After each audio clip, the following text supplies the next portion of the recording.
बताना भैया शुरू।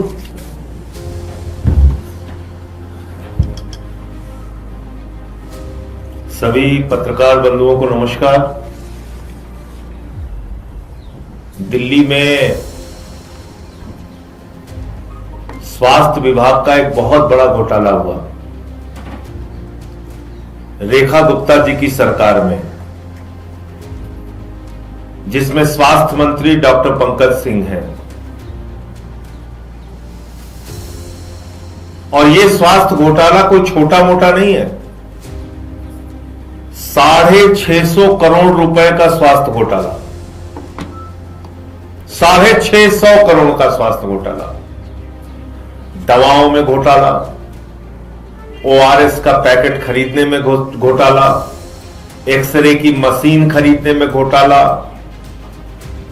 रेडियोलॉजी के लिए इस्तेमाल होने वाले तमाम इक्विपमेंट्स खरीदने में घोटाला, बेडशीट खरीदने में घोटाला, और यहां तक कि जो दवाएं मिलती हैं अस्पताल में मरीजों को, उस दवाओं में भी घोटाला। इतना बड़ा घोटाला हो गया, 650 करोड़ रुपए का।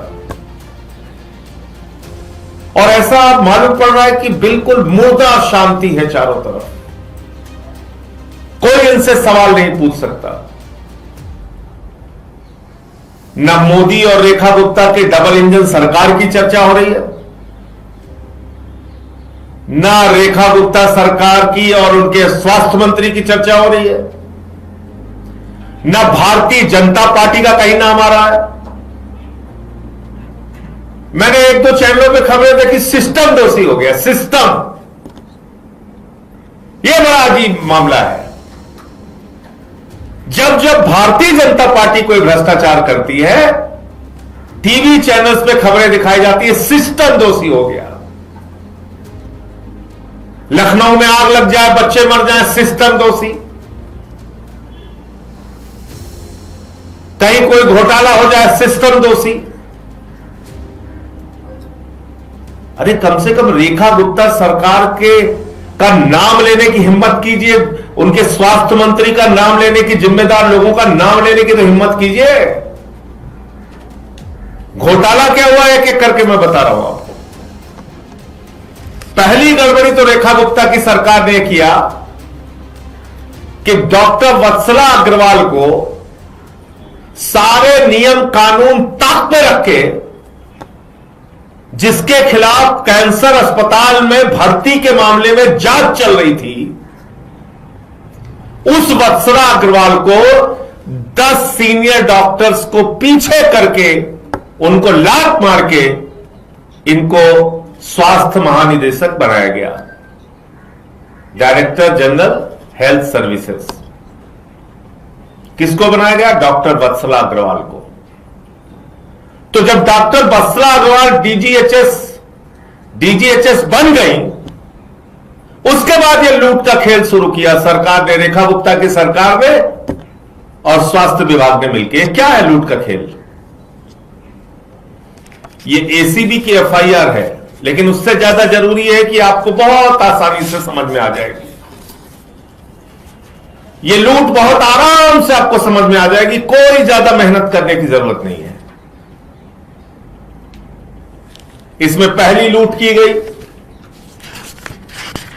एक राजीव रंगीला, गाना सुना होगा फिल्म रंगीला का आपने, हो जा रंगीला रे। तो उस राजीव रंगीला ने क्या किया कि कुछ फेक कंपनियां बनाई अपने परिवार के लोगों के नाम पे, और वो फेक कंपनियां बना के एक ठेका निकाला गया स्वास्थ्य विभाग के द्वारा, रेखा गुप्ता की सरकार के द्वारा, भारतीय जनता पार्टी के द्वारा, चंदाचोर पार्टी के द्वारा, डबल इंजन सरकार के द्वारा, और कहा गया 2 एक्सरे मशीन खरीदनी है पोर्टेबल। जाहिर सी बात है, जब 2 एक्सरे मशीन खरीदने की बात आई तो कंपनियों ने ज्यादा इंटरेस्ट नहीं दिखाया। तो जो रेखा गुप्ता सरकार की चहेती कंपनी थी, पंकज सिंह की जो चहेती कंपनी थी, जिनसे उनको कमीशन मिलना था, उस कंपनी को टेंडर मिल गया। 10 लाख रुपए की एक्सरे मशीन टेंडर निकलता है 2 एक्सरे मशीन खरीदने का। टेंडर निकलता है कि भैया हमको सिर्फ 2 एक्सरे मशीन चाहिए, लेकिन फिर जब टेंडर अलॉट हो जाता है तो कहा जाता है हमको 448 मशीन दे दो, 448 मशीन दे दो। यानी कि 446 मशीनें अचानक बढ़ जाती हैं। एक्सरे मशीन खरीदने के लिए टेंडर निकाला गया 2, वो हो सकता था 4, 5, 10, 12, 15, 20, 448 मशीनें बढ़ा दी गई उसको। जब टेंडर मिल गया अपनी चहेती कंपनी को, रेखा गुप्ता और पंकज सिंह की चहेती कंपनी को, तो फिर उस एक्सरे की संख्या हो गई 2 से बढ़ा के 448, और 10 लाख रुपए की एक्सरे मशीन जो दूसरे अस्पतालों को 10 लाख रुपए में यही कंपनी सप्लाई करती है, वो राजीव रंगीला ने सप्लाई किया 33 लाख रुपए में। जो 45 करोड़ का माल था वो बेचा 145 करोड़ रुपए में। तो सीधे सीधे यहां पर करीब करीब 100 करोड़ का घोटाला इन्होंने किया। 148 करोड़ रुपए का पेमेंट हुआ, जबकि 10 लाख के हिसाब से 48 करोड़ का पेमेंट होना था। 148 करोड़ का पेमेंट हुआ, 100 करोड़ रुपए का भ्रष्टाचार तो एक्सरे के मामले में हो गया। फिर आया बेडशीट का मामला, बोले चादर खरीदनी है साहब अस्पतालों के लिए। बोले खरीदो चादर, बोले रंगीन चादर खरीदनी है, हर दिन एक अलग कलर का चादर। आज हरा, कल पीला, परसों लाल, फिर काला, फिर भूरा, फिर गुलाबी। 7 दिन अलग अलग रंग के चादर खरीदे जाएंगे। यह निर्देश जारी किया गया क्योंकि चादर की संख्या बढ़ानी थी। चलो भैया 7 रंग के जगह मैं कह रहा हूं 15 रंग के चादर खरीद लो। 15 रंग के चादर, 7 की जगह 15 रंग के चादर खरीद लीजिए, और उसी 15 चादर को धुल के बार बार इस्तेमाल करते रहिए। तब भी महीने में 2 दिन में एक बार चादर का नंबर आ जाएगा। 15 चादरें हैं तो 15 चादर में घर चल जाता नहीं चल जाता? आप लोगों का पत्रकार बंधुओं चल जाता है ना? चलो 30 कर लो यार, हर दिन एक चादर बदलो तो साल भर बीत जाएगा 30 चादर में कि नहीं बीत जाएगा? रेखा गुप्ता की अनोखी सरकार ने, रेखा गुप्ता की अनोखी सरकार ने, डबल इंजन मोदी रेखा की सरकार ने, रेखा पंकज सिंह की सरकार ने, चंदा चोरों की सरकार ने, जानते कितना चादर खरीदा एक बेड के लिए? 111 चादर। एक बेड के लिए 111 चादर। बोले दिल्ली के अस्पतालों में चद्दर इस्तेमाल होगा 3 दिन तक। एक चद्दर, नया चद्दर बिछाया जाएगा, फाड़ के उसको फेंका जाएगा, फिर दूसरा चद्दर, फिर उसको फाड़ के फेंको, फिर तीसरा चद्दर, फिर उसको फाड़ के फेंको, फिर चौथा चद्दर, फिर उसको फाड़ के फेंको। ऐसा तो ताज होटल में भी नहीं होगा, JW मैरियट में भी नहीं होगा। एक बेड के लिए 111 चद्दर खरीदे गए दिल्ली में। ये घोटाला नहीं, महाघोटाला है। सुन के आपकी आंखें निकल आएंगी। पता नहीं क्यों पूरा का पूरा इस समय जो तंत्र है वो शांत बैठा हुआ है। हमारी सरकार होती तो गर्दन दबा देते अब तक। कहते यहीं गड्ढा खोदो, यहीं कबर गाड़ो इनकी, सबकी, मंत्रियों की भी गाड़ो, सबकी गाड़ो यहीं पे खोद खोद के। ये मजाक है कोई? 15,000 बेड के लिए 16 लाख से ज्यादा चादरें खरीद दी गई। 15 लाख बेड के लिए 16 लाख से ज्यादा चादर खरीद दी गई। तमाशा हो रहा है। और वो चादर कितने में खरीदी गई? 450 रुपए में एक चादर। कौन सी चादर? जो यही कंपनी एम्स जैसे प्रतिष्ठित देश के सबसे बड़े अस्पताल को सप्लाई करती है 150 रुपए में। ज्यादा दूर एलएनजेपी यही है, एम्स भी यही है, ज्यादा दूर नहीं है।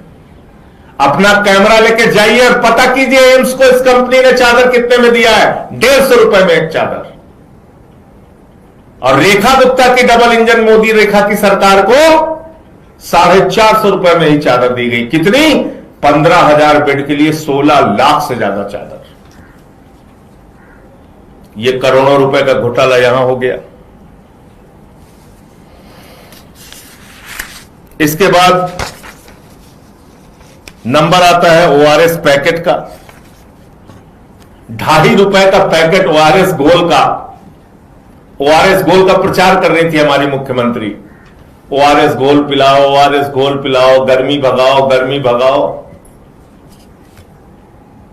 ओआरएस गोल पिलाते पिलाते माल इधर लाओ, माल इधर लाओ करने लगी। 7.5 करोड़ का ओआरएस गोल खरीदा है। 2 रुपए का घोल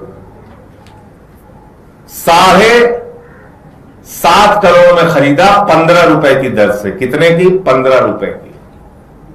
ओआरएस का पैकेट कोई भी चला जाए 2 रुपए का मिल जाएगा, ज्यादा से ज्यादा 2.5 रुपए का मिल जाएगा। 15 रुपए का ओआरएस का पैकेट, एक पैकेट। इसमें घोटाला किया। अब असली खेल आता है दवाओं के खरीद का। पहले दिल्ली सरकार में व्यवस्था थी कि भाई अगर आपको दवा खरीदनी है कोई इमरजेंसी में तो आप लोकल जो केमिस्ट है उससे दवा खरीद लीजिए। जाहिर तौर से लोकल केमिस्ट से जब आप दवा खरीदते हैं अपनी जरूरत के मुताबिक तो एमआरपी के रेट पे देता है, महंगी दवाएं देता है। लेकिन अब जब आप थोक में खरीदते हैं, दवा बनाने वाली कंपनियों से खरीदते हैं, तो वही दवा आपको करीब करीब 70 से 80% कम दामों में मिलती है। ये एक सर्वविदित सत्य है, कोई इसमें छिपी हुई बात नहीं है। लोकल केमिस्ट से कितने की खरीद की जा सकती है? साल में 1 करोड़ की, 2 करोड़ की। लोकल केमिस्ट से 3, 4, 5 करोड़ की खरीद की जा सकती है। हमारी बहादुर रेखा गुप्ता की सरकार ने, डबल इंजन वाले ने, मोदी रेखा और पंकज की सरकार ने, जिनके पास 3-3, 4-4 इंजन है, इन्होंने 400 करोड़ रुपए की दवा लोकल केमिस्ट से खरीदवाई। और मैं नहीं कह रहा हूं, एसीबी कह रही है कि राजीव रंगीला, ले जा रंगीला रे, वो 300 करोड़ रुपए इसमें दलाली खाया हुआ है। ये एसीबी के कागज में लिखा हुआ है। कितने की दलाली? 300 करोड़ रुपए की। ऐसे तमाम भ्रष्टाचार है। पढ़ूंगा तो काफी लंबा समय लग जाएगा। करीब करीब 650 करोड़ रुपए का भ्रष्टाचार है। और मैं आज उन सभी आदरणीय टीवी चैनलों से पूछना चाहता हूं कि जब दिल्ली में एक तथाकथित शराब घोटाला अरविंद केजरीवाल की सरकार के खिलाफ बनाया गया, झूठा और बेबुनियाद, जिसमें अरविंद केजरीवाल, मनीष सिसोदिया से लेकर सारे लोग बाइज्जत कोर्ट से बरी हो चुके हैं। और बरी ही नहीं, कोर्ट ने कहा इनके ऊपर आरोप साबित करने के लिए, आरोप चलाने के लिए, ट्रायल शुरू करने के लिए भी प्रमाण और सबूत नहीं है। कोई चार्ज ही नहीं बनता। एक ही चार्ज बनता है, जिन अधिकारियों ने मुकदमा किया है उनके खिलाफ कार्रवाई करो, ये कोर्ट ने कहा है। लेकिन उस मामले को लेकर कहीं दंगल चल रहा था, कहीं थर्ड डिग्री चल रही थी, कहीं बड़ी बहस चल रही थी, कहीं छोटी बहस चल रही थी, कहीं तगड़ी बहस चल रही थी, कहीं लालम लाल बहस चल रही थी, कहीं खूनम खून बहस चल रही थी। इसको इस्तीफा क्यों नहीं दिलवाते, इसको फांसी पे क्यों नहीं चढ़ाते, इसको अभी तक खोदा क्यों नहीं, कबर क्यों गाड़ा क्यों नहीं, इनको अभी मंत्री घूम कैसे रहा है बाहर। हमने उन डिबेट्स का सामना किया है। गली गली में ठेका, गली गली में ठेका, ऐसा प्रचारित किया गया। कोई काम नहीं किया केजरीवाल जी की सरकार ने, ना स्कूल बनाया, ना अस्पताल बनाया, ना बिजली दिया, ना पानी दिया, न माताओं बहनों के लिए बस की फ्री यात्रा की, न सड़कें बनाई, कोई काम नहीं किया। गली गली में ठेका।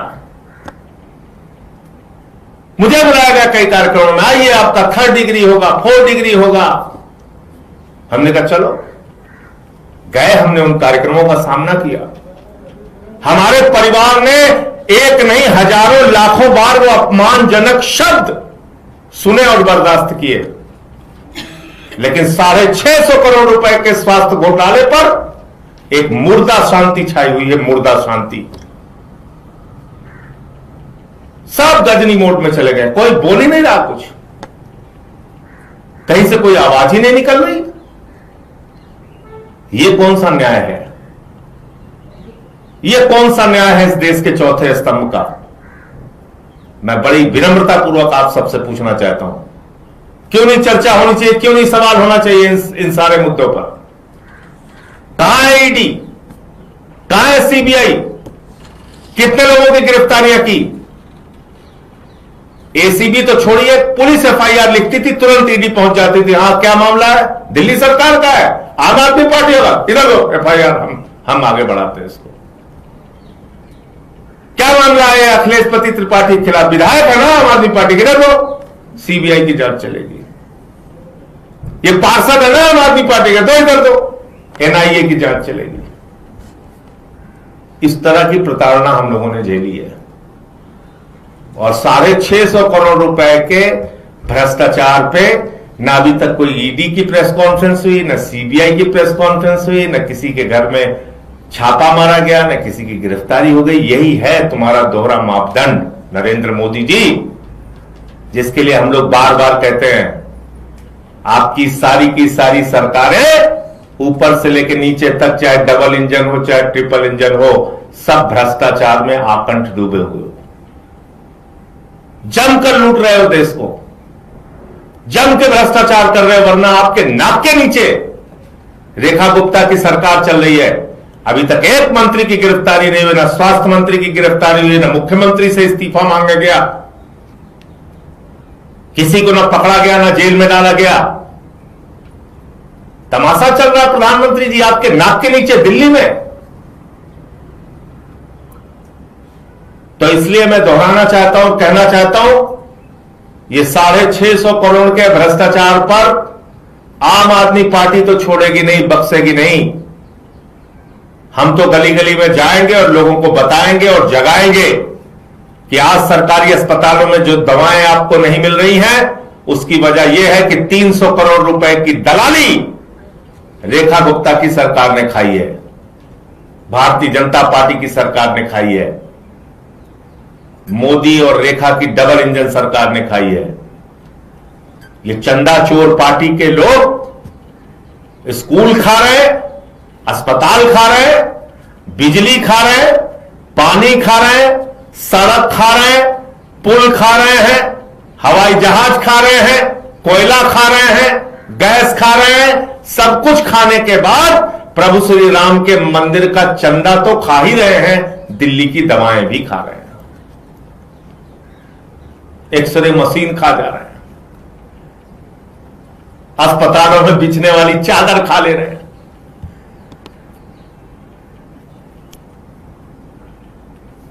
जो हमारी महिला पत्रकार होंगी, जाके अपने पति से कहिएगा 111 चादर चाहिए घर में अब बिछाने के लिए एक बेड पे। और जो हमारे पुरुष पत्रकार होंगे, वो जाके अपने घर में अपनी जो गृहणियां होंगी उनसे पूछिएगा कि क्या तुमको एक बेड पे 111 चादरों की जरूरत होती है, और अगर नहीं तो आप मुझे बताइए। दिल्ली के अस्पतालों के लिए 7 रंगीन चादरें खरीदने का ऑर्डर हुआ और 111 चादर एक बेड के लिए। ये कौन सा, ये किस प्रकार का यहां पे मामला चल रहा है? बहुत बहुत धन्यवाद। मुझे इतनी बात कहनी थी, आपका कोई प्रश्न आप पूछ सकते हैं। सर, इस मामले में एसीबी की जांच हो रही है और 3 लोगों की गिरफ्तारी हुई है, इसमें आप लोग उस दिशा में संतुष्ट हैं जिस दिशा में जांच बढ़ रही है? भैया, मैंने आपको बताया एक तथाकथित शराब घोटाला, झूठा घोटाला दिल्ली में चलाया गया, जिसमें हमारे शिक्षा मंत्री और उस समय के उप मुख्यमंत्री मनीष सिसोदिया जी की गिरफ्तारी हुई। एक मामला सत्येंद्र जैन के खिलाफ बनाया गया, उनकी गिरफ्तारी हुई, स्वास्थ्य मंत्री की गिरफ्तारी हुई। मैं सरकार के खिलाफ आवाज उठाता था, मुझे उठा के जेल में डाल दिया, मेरी गिरफ्तारी हुई। बिना सिर पैर के मुझे जोड़ दिया शराब घोटाले से, मेरी गिरफ्तारी हो गई। उसके बाद मुख्यमंत्री बाहर आते हैं, मुख्यमंत्री की गिरफ्तारी भी हुई और उनका इस्तीफा भी हो गया। हमारे मुख्यमंत्री, स्वास्थ्य मंत्री, शिक्षा मंत्री, सबका इस्तीफा हुआ, सबकी गिरफ्तारी हुई। इस मामले में क्या हुआ? ये 650 करोड़ के मामले में सरकार के एक व्यक्ति का नाम बताइए जिनकी गिरफ्तारी हुई हो। और आखिर ये सवाल क्यों नहीं पूछना चाहिए कि 10 सीनियर डॉक्टर को किनारे करके वत्सला अग्रवाल, जिसके खिलाफ भ्रष्टाचार का मामला चल रहा था, उसको डीजीएचएस कैसे बनाया गया? क्यों नहीं पूछा जाना चाहिए रेखा गुप्ता से बात? क्यों नहीं पूछा जाना चाहिए कि लोकल केमिस्ट से 450 करोड़ रुपए की खरीद आपने कैसे कर ली? क्यों नहीं पूछा जाना चाहिए कि आपको अकल नहीं है, अगर एम्स में 150 रुपए की चादर वही सप्लाई हो रही है तो आप 450 करोड़ की कैसे खरीद रही हैं? ये कोई ऐसे मामले तो है नहीं जिसमें मंत्री के साइन ना हुए हो, या मुख्यमंत्री के साइन ना हुए हो, या इसकी स्वीकृति ना हुई हो। या ऐसा कोई छोटा मामला तो है नहीं कि 25 लाख रुपए की खरीद हो गई, चलो किसी को पता नहीं चला। ये तो 650 करोड़ की खरीद हुई है ना भैया। इसकी जानकारी मुख्यमंत्री को नहीं हुई, मंत्री को नहीं हुई, अधिकारियों को नहीं हुई, किसी को नहीं हुई। और राजीव रंगीला करके, लुटेला करके निकल गया हो। रंगीला कह रहा है 7 दिन में अलग अलग रंग की चादर बिछाई जाएगी दिल्ली में। हम कह रहे हैं भैया 15 रंग की चादर बिछा लो। सर, इस पूरे मामले की शुरुआत दिल्ली सरकार ने एससीबी में सवाल पूछ रहा हूँ, उससे पहले बैकग्राउंड थोड़ा सा बता रहा हूँ। स्वास्थ्य विभाग के 40 कर्मियों को तबादला किया गया था मुख्यमंत्री के द्वारा। उसके बाद जांच के आदेश दिए गए और उस जांच में जो कुछ भी पता चला उसके बाद एसीबी को बोला गया था कि इस पे एफआईआर रजिस्टर करो। तो ये सरकार के संज्ञान में था और मुख्यमंत्री के कहने पे किया जा रहा। मेरा सवाल ये है, कुछ लोग ये कह रहे हैं कि मुख्यमंत्री और स्वास्थ्य मंत्री के बीच में एक लड़ाई चल रही है और उसकी वजह से, उस खींचतान की वजह से ये सब चल रहा है। उस लड़ाई से हमारा कोई लेना देना नहीं। हम तो जनता के पॉइंट ऑफ व्यू से सवाल उठा रहे हैं। आप रोज अपना सर फोड़िए बंद कमरा करके, एक दूसरे को गाली गलौज कीजिए, उससे हमारा क्या लेना देना है? ये आपके पार्टी का अंदरूनी मामला है, आपके सरकार का अंदरूनी मामला है। अगर आपका स्वास्थ्य मंत्री से पट नहीं रहा, उसको बर्खास्त करके बाहर कीजिए। भाई, अगर आपके स्वास्थ्य मंत्री से आपकी पटरी नहीं खा रही, आप उसको बर्खास्त करके बाहर कीजिए ना। उससे आम आदमी का क्या लेना देना? आम आदमी का लेना देना इस बात से है कि उसके टैक्स के पैसे पर 650 करोड़ की चोरी की है आपने। और ये बात कोई विश्वास नहीं करेगा। वत्सला अग्रवाल की नियुक्ति किसने किया? मुख्यमंत्री ने किया, दिल्ली के एलजी ने किया। कैसे किया? अगर उसके खिलाफ भ्रष्टाचार की जांच चल रही थी भर्ती मामले में तो कैसे किया? अगर 10 सीनियर डॉक्टर उससे पहले मौजूद थे तो कैसे किया वत्सला अग्रवाल की नियुक्ति, जिसकी देखरेख में सारी खरीद हुई? अच्छा, ये कोई छोटा अमाउंट नहीं है कि मुख्यमंत्री और मंत्री को पता नहीं चला और खरीद हो गई। ऐसे तो हो नहीं सकता ना। और तबादला कोई कार्रवाई होती नहीं।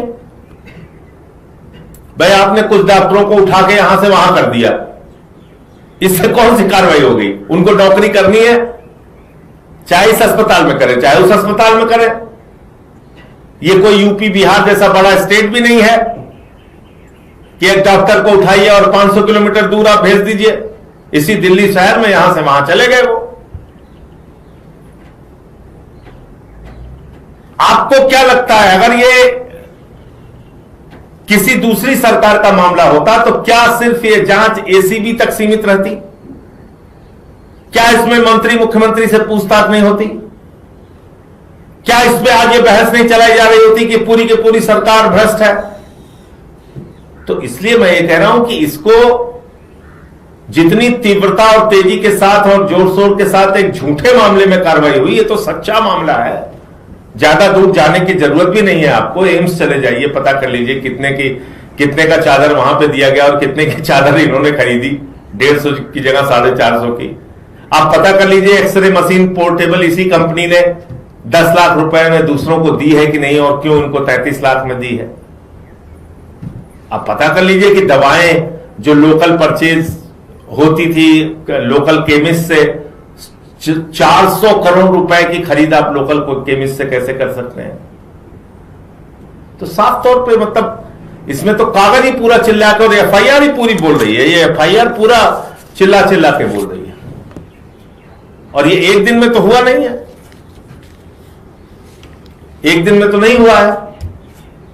तो इस बात ये कहना कि इसमें मुख्यमंत्री बहुत नादान है और उनको कुछ पता नहीं चला, ये गलत होगा।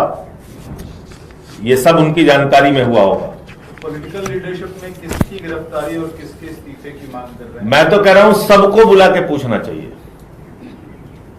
अगर एक डॉक्टर को 10 सीनियर डॉक्टर को दरकिनार करके डीजीएचएस बनाया जाता है तो इसके पीछे का कारण क्या है, ये पूछताछ मुख्यमंत्री से भी होनी चाहिए और एलजी महोदय से भी पूछना चाहिए कि क्यों कैसे उनकी नियुक्ति हुई। दूसरी बात, अगर ये खरीद हुई है और आपको ये पता है कि दूसरे अस्पतालों में सस्ते दरों पर यही सामान मिल रहा है, बिक रहा है, जेम पोर्टल पे यही सामान सस्ते में मिल रहा है, तो ये तो एक बड़ी सामान्य सी बात होती है। आपने जानकारी में ये बेईमानी की है, तो स्वास्थ्य मंत्री और मुख्यमंत्री दोनों से इस मामले में पूछताछ होनी चाहिए। जो और अधिकारी इसमें शामिल हैं उनसे पूछताछ होनी चाहिए। ये जो फर्जी कंपनियां बनाए हुए थे, ये तमाम दलाल, इनसे किनके संबंध है उसकी जांच होनी चाहिए। तो बिना आप इन लोगों का इस्तीफा लिए, बिना इन पे कोई कार्रवाई किए, कैसे आप यकीन दिलाएंगे कि कोई इसमें न्याय मिलेगा? सर, एथेनॉल को लेकर सरकार आज एक प्रेस वार्ता करने जा रही है। देश भर में एथेनॉल को लेकर कई सारी बातें निकल के सामने आ रही है, लोग काफी नाराजगी जता रहे हैं। तो सरकार ने इंडस्ट्रियल एक्सपर्ट्स को बिठाया है, वो प्रेस कॉन्फ्रेंस करेंगे और उसका जवाब देंगे। देखिए, पहले प्रेस कॉन्फ्रेंस देखनी होगी कि वो एथेनॉल के पक्ष में बात कर रहे हैं कि उसके खिलाफ बात कर रहे हैं, क्योंकि जो वीडियो सामने आए हैं देश भर से वो तो यही बताते हैं कि उसके कारण से गाड़ियों के इंजन खराब हो रहे हैं, लोग परेशान हो रहे हैं, उनकी गाड़ियां रास्ते में रुक जा रही हैं। तो ये चीजें एक नहीं, सैकड़ों घटनाएं देश भर में वीडियो बना बना के लोग सोशल मीडिया पे डाल रहे हैं। अब उनकी कोई व्यक्तिगत लड़ाई तो मोदी जी की सरकार से है नहीं। आज तो मैं देख रहा था, एक बड़ी प्रशंसक थी मोदी सरकार की, वो भी काफी नाराज है, उनकी कोई डिफेंडर कोई गाड़ी है वो खराब हो गई है। तो कोई जैन है महिला, रेणुका जैन या क्या नाम है शायद उनका मैं देख रहा था, वो बहुत कट्टर समर्थक हैं और 500 रुपए तक का पेट्रोल भी खरीदने का दावा करती थी। लेकिन हो रहा है ऐसा, ये पहले पता चल जाए कि प्रेस कॉन्फ्रेंस में वो अपनी खामियों को डिफेंड कर रहे हैं या एथेनॉल बंद करने जैसी कोई बात कर रहे हैं, ये देखना पड़ेगा। उसके बाद ही कोई प्रतिक्रिया देना ठीक होगा।